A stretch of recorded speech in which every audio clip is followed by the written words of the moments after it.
ఎక్కడో అక్కడ కూర్చోండి. ఇప్పుడు అన్న సమస్యలు ఉన్నాయా లేదా మన బస్తీలలో తిరిగితే తెలుస్తాయి. నిన్న ఒక ఎగ్జాంపుల్ చెప్తా. మంచినీటి సమస్య కొంత ఇబ్బందికరంగా ఉంది. కరెంటు కూడా ఇష్టం ఉన్నప్పుడు పోతుంది. సనత్ నగర్ నుంచి ఒక చెల్లె నిన్న సాయంత్రం నాకు ఫోన్ చేసింది. ఫోన్ చేసి, అన్న నాకు చిన్న బిడ్డ ఉందన్న, నీళ్ళు 3 రోజుల నుంచి వస్తలేవు, ట్యాంకర్ బుక్ చేసిన రెస్పాన్స్ ఇస్తలేరు అని చెప్పింది. నేను ట్రై చేస్తాను మీ ముంగట్నే.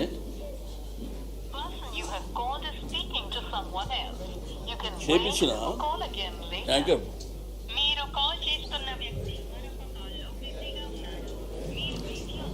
కూర్చోండి, ఈ బ్యాగ్స్ తెప్పించి పెట్టు. ఎవరు డివిజన్కి వాళ్ళకి. హలో అమ్మ, నేను శ్రీనివాస్ యాదవ్.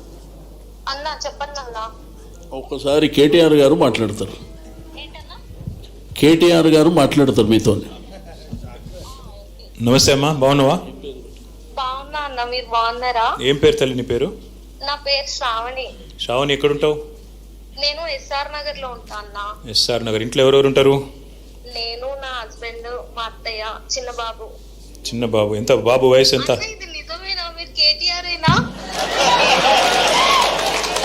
మీటింగ్లకు వెళ్ళి మాట్లాడుతున్నా తల్లి, పబ్లిక్ గా మాట్లాడుతున్నా మీటింగ్లకు వెళ్ళే. మరి oh thank you so much అన్న. Thank you Shravani. ఇంతకు అన్న మీకు ఒక విషయం తెలుసా? చెప్పు. ఎప్పుడైనా సరే మీకు నేను పెద్ద ఫ్యాన్. అసలుకి మీ మాటలు. థ్యాంక్ యూ బేటా, థ్యాంక్ యూ శ్రావణి. నీకు ఏమైంది? ఎందుకు చేసినావు సీనన్నకు ఫోను శ్రావణి? ఎందుకంటే నాకు వాటర్ ప్రాబ్లం ఉందన్న ఈ ఏరియాలో చాలా. ఎప్పటి నుంచి? మేము రీసెంట్ గానే వనస్థలిపురం నుంచి ఎస్ఆర్ నగర్ షిఫ్ట్ అయ్యాం. మా ఆఫీస్ ఇక్కడే అమీర్పేటలో. సో చాలా రోజుల నుంచి ఇక్కడ వాటర్ ప్రాబ్లం ఉంది. వాటర్ ప్రాబ్లం ఉంటే ఫోన్ చేసినావు శ్రీనివాస్ యాదవ్ గారికి? ఎవరికి ఫోన్ చేసినా నాకు అసలు పని అవ్వడం లేదు. సీనన్న నెంబర్ ఎవరు ఇచ్చారు బేటా నీకు? నాకు గూగుల్లో దొరికిందన్న. గూగుల్ దొరికిందా? దొరికింది. ఎత్తిండా ఫోన్? ఎత్తిండా? ఒక్కటే రింగ్. అంతేనా? ఒక్కటే రింగ్. నేను అనుకోలే అసలు అవుతుందని. ఏం చేసిండు మరి? చెప్పినావు సీనన్నకు? చెప్పినావు ఏం చేసిండు? చెప్పినా ఇమ్మీడియట్ గా ఇప్పుడే కాల్ చేస్తా అన్నాడు. అన్న వాళ్ళ పిఏ కాల్ చేసిండు. నాకు కరెక్ట్ 1.5 hours లో ట్యాంకర్ నా ఇంటి ముందు ఉంది. మరి ఇట్లా పని చేసే నాయకులుంటే పనికి వచ్చే నాయకులుంటే అట్లుంటే శ్రావణి.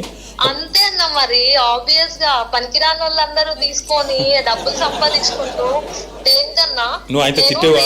నువ్వు లైవ్ లో ఉన్నావు బిడ్డ, నువ్వు తిట్టకు. ఓకే గానీ రీసెంట్ గా మెహదీపట్నం వెళ్ళినా అన్న. ఎన్నో రోజుల నుంచి నేను ఆ ఫుడ్ వేర్ ఎట్లా తయారైతుంది, ఆ ఫుడ్ వర్క్ ఎట్లా చేస్తారు అనుకున్నా. ఫ్రిడ్జ్ కింద నుంచి పెట్టిర్రు అన్న. ఎట్లా నడుచుకుంటూ పోతారు జనాలు? ఏమో వాళ్ళకే ఎరుక. మరి అంత గొప్పగా డిజైన్ చేసిన వాళ్ళే కదా, మనకేం తెలుసు.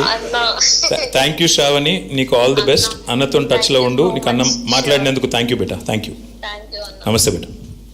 విన్నారు కదా, ఆ అమ్మాయి ఎవరు నాకు తెలియదు, అన్నకు కూడా నిన్ననే తెలుసు. ఇట్లాంటి నాయకులు ఉంటే ఇట్లాంటి పనులు అయితే. జై తెలంగాణ.